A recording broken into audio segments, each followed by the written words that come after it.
Spectacular Sachsenring provides a unique test of rider and machine. Who will be the Sprint Saxon King in 2024? It's time for MotoGP.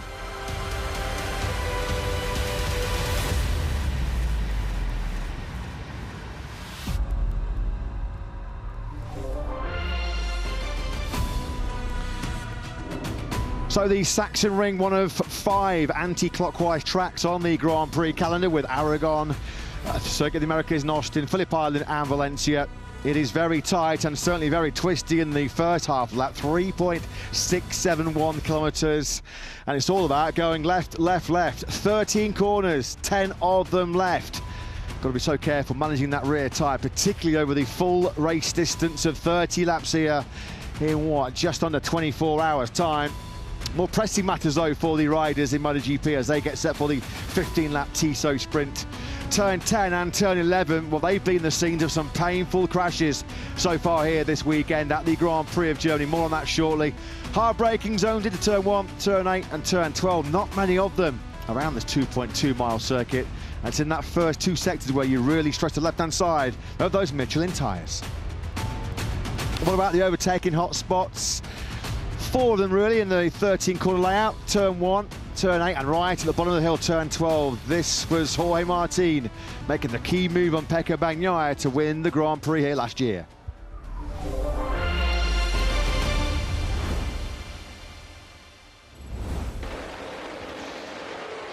So 6 days ago at the historic, legendary Moto TT Assen, it was Pecco Bagnaia who continued his golden run. 3 successive victories for the reigning world champion.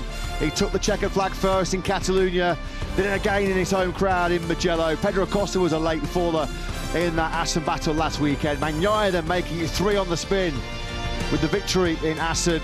Maverick Vinales was penalised late on for a track limits infringement. Bagnaia though, untouchable, invincible once again in front of the Netherlands crowd. And the reigning world champion looking for a first ever victory here in front of the passionate German fans. Never taken a win. Second he was to Jorge Martin in both the sprint and Grand Prix here last year. Martin setting himself up for another double victory here in Deutschland.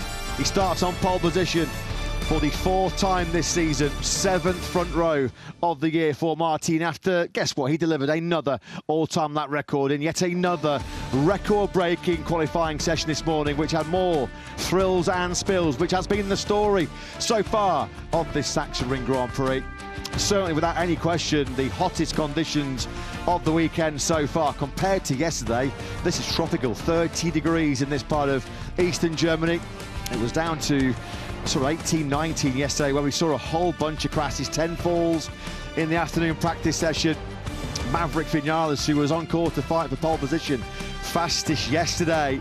The Aprilia star, battered and bruised. He joins a rather growing casualty list here in the Sachsenring after he had a proper bone-crunching crash through turn 10 in qualifying this morning. But it's Martin who finds himself on pole position once again. Poles in Qatar, Le Mans and in Mugello. He's converted 5 of those last 6 poles into sprint victories on Saturday. And he's going to be looking to extend his slender 10-point advantage over reigning world champion Pecco Bagnaia at the top of the championship. Bagnaia on such an incredible run. He scored 140 points in the last 5 Grand Prix. Martin has surrendered 28 in the last 3 races. He's been leading the world championship since round 3 in Austin, Texas, but under big pressure now as Bagnaia builds and builds this great run. Tomorrow in the main Grand Prix, he could win for just the 2nd time in his career, 4 successive Grand Prix. Having the pleasure of talking you through all the action here this afternoon in Germany. In the commentary box, myself, Matt Burt, with Lewis Sullivan alongside, as always. Simon Crayfar down in pit lane. A big smile and a thumbs up from the 11-time race winner here in the Sachsenring, who said in the pre-event press conference on Thursday to have any chance of not just racing Pecco Bagnaia and Jorge Martin, beating him as well, he had to have a perfect weekend Lewis, it has been anything but. He was fast yesterday morning, second quickest, but a tip-off at turn 1. That was the least of his problems. There's been mechanical gremlins. There was the huge high-speed high side yesterday at turn 11 when he lost control at 190 kilometres an hour. Late drama in Q1 this morning when he got impeded by Stefan Bradl.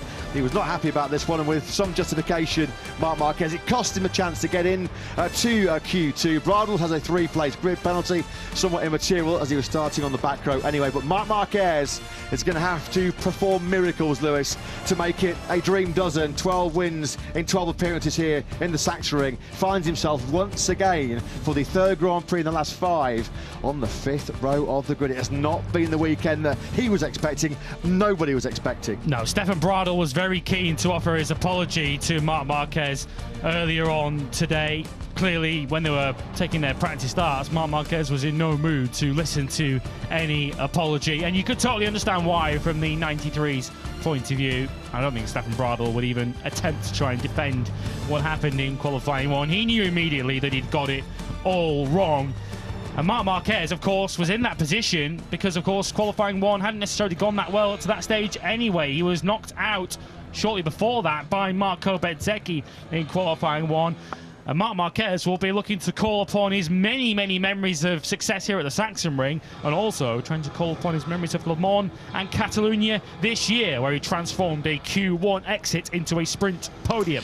He was fully fit then, though, wasn't he? He's properly battered and bruised. He's got a fractured index finger on the left hand. He said that's not really the main concern. It was a proper whack he got on the right-hand side of his body, the hip, and particularly his rib cage. He was pretty fortunate as well not to get cleaned out in a rather scary incident going through the first corner this morning by Jack Miller. So far from a trouble weekend so far for the 31-year-old Spaniard.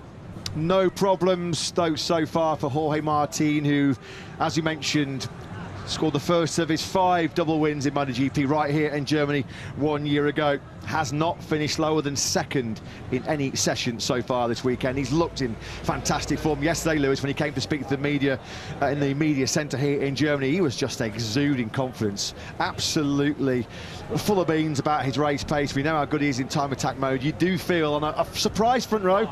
Trackhouse Racing had a super Saturday here in the Sachsenring. Miguel Oliveira on the front row for the first time since Catalonia halfway through last year.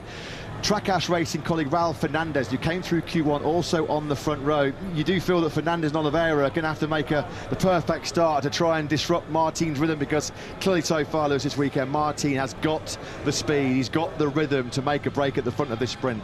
Something he's done in plenty of sprints over the years, 12 of them to be exact, that Jorge Martin has won, including the TISA sprint here 1 year ago. And to have the Trackhouse Aprilia between himself and Pecco Bagnaia, I think Jorge Martin would have been delighted with that when he saw the grid at the end of qualifying this morning. He did say yesterday the Trackhouse Aprilias are a real threat in time attack mode, but I think myself and Pecco Bagnaia have a step over them in race conditions. We're about to find out whether that prophecy comes true this afternoon.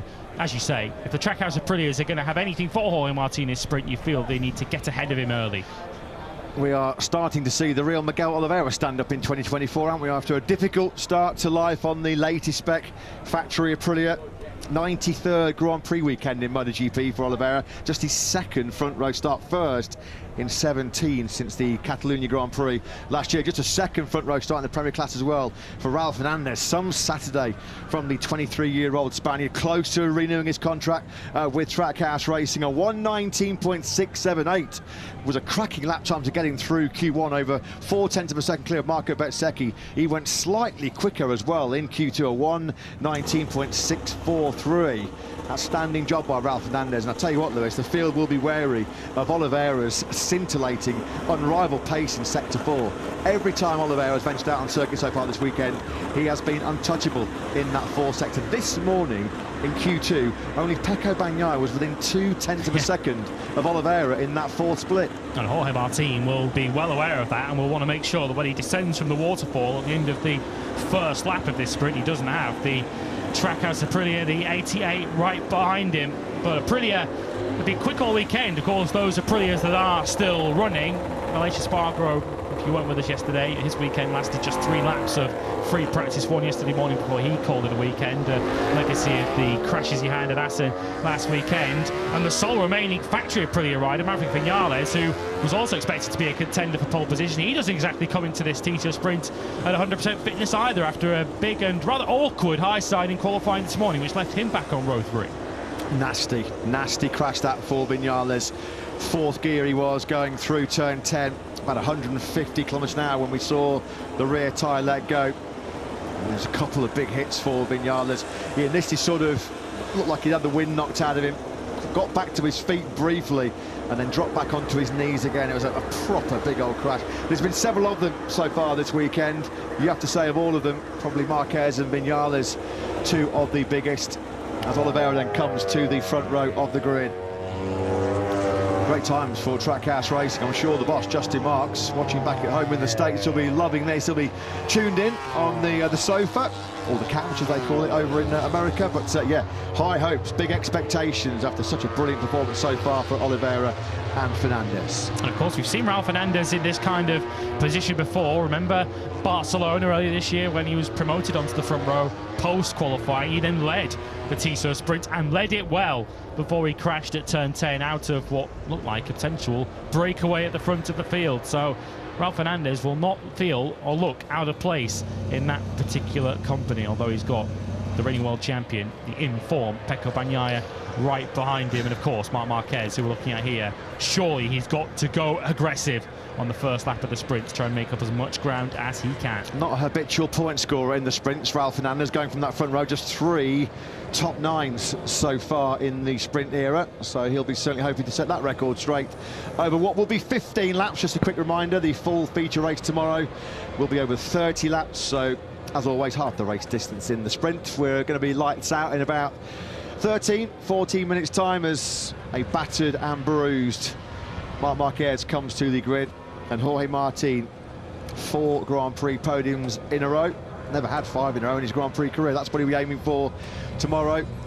Once again, another all-time lap record. He was sounding pretty disappointed when he spoke to Jack Appleyard in Parc Fermé this morning. He said he didn't quite have the front feeling, the front confidence with the Michelin front tyre, but he felt like a 119.423. There was probably another 2 or 3 tenths at least in his pocket, Lewis. Well, yeah, 'cause he didn't take pole by much, did he? Miguel Oliveira came within half a tenth of a second away from what would have been an almighty shock pole position for Miguel Oliveira. It would have been his first for the best part of 4 years.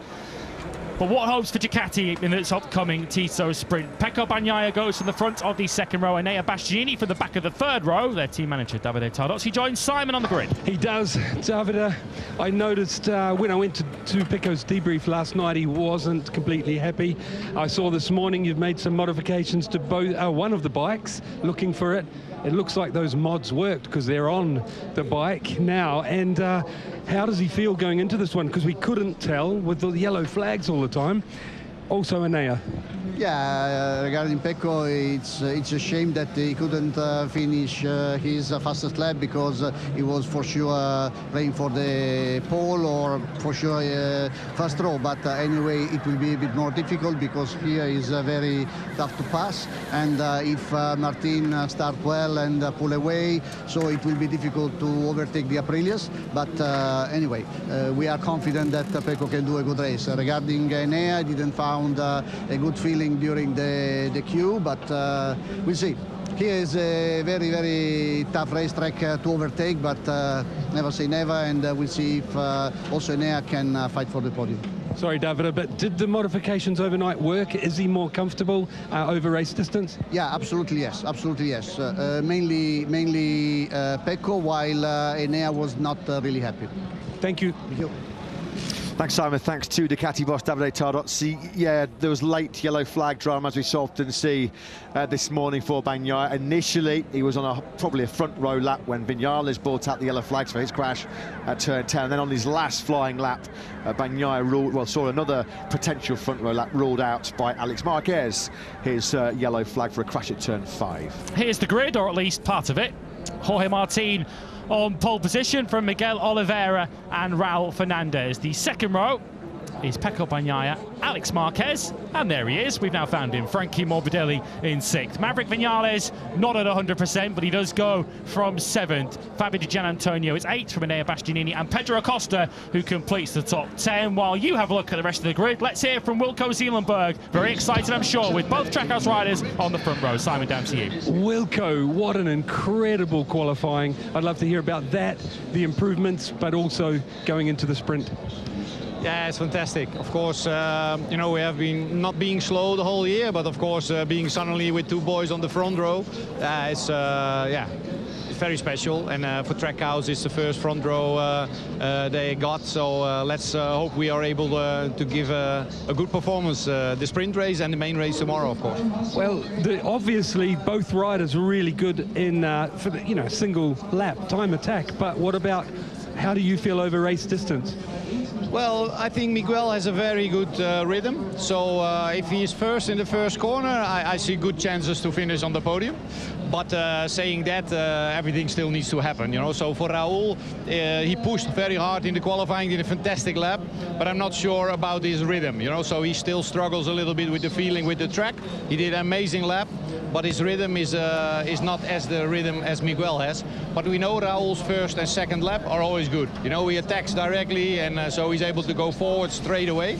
So let's see. I hope they don't go into trouble together, because that's the wish of me. They keep the patience. If they have the speed, I don't mind who is in front. But of course, to destroy each other's race is not on my wish list. Wilco, thank you. Good luck. Welcome. Yeah, thanks very much to Trackhouse Racing boss Wilco Zeelenberg. Great Saturday so far. Can they get the job done over this 15-lap TSO sprint? We know Miguel Oliveira does like, he has a particular affection for the Sachsenring. His last dry race Grand Prix podium in MotoGP was here an awful long time ago now, 3 long years ago. Perfect chance to set that record straight as he starts from that second place. Yeah, I guess stating the obvious there, wasn't he? Wilco Zeelenberg, Lewis, just go as fast as they possibly can go to, and then make sure they keep it clean, keep themselves out of trouble. Yes, there's potentially a major payday coming here for Trackhouse Racing, both today and tomorrow, so they do not want to pass up that opportunity. Alex Marquez going from the middle of the second row. Big opportunity for him as well, out-qualifying his teammate Marc Marquez for the 3rd time in the last 4 races. Of course, he was promoted onto the front row in Assen a week ago. He starts in the middle of the second row this time. And generally, over the last year, we've seen a lot of Alex Marquez's best work done in the TSO sprints. Of course, a winner of 2 of them. Certainly not in the best shape, particularly after that heavy crash this morning at turn 10. It was the 2nd crash on day 2 here in the Sachsenring for Maverick Vinales. The first one, a very genteel tip-off, front end washing out at turn 1. The second one was horrendous. A real nasty one for Maverick Vinales. As you can obviously see, he was declared fit, but he's certainly been nursing quite a few bumps and bruises. How many walking wounded do we have?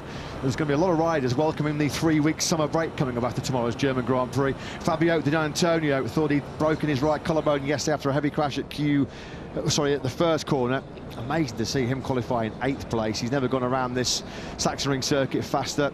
Into the 119s himself. 9 rides this morning in the 119s. So it's already a depleted factory Aprilia team, and Maverick Vinales on the casualty list as well after that big crash at turn 10. How's he feeling, Simon? You're with Paolo Bonora, the boss. Yes, exactly what I'd like to know.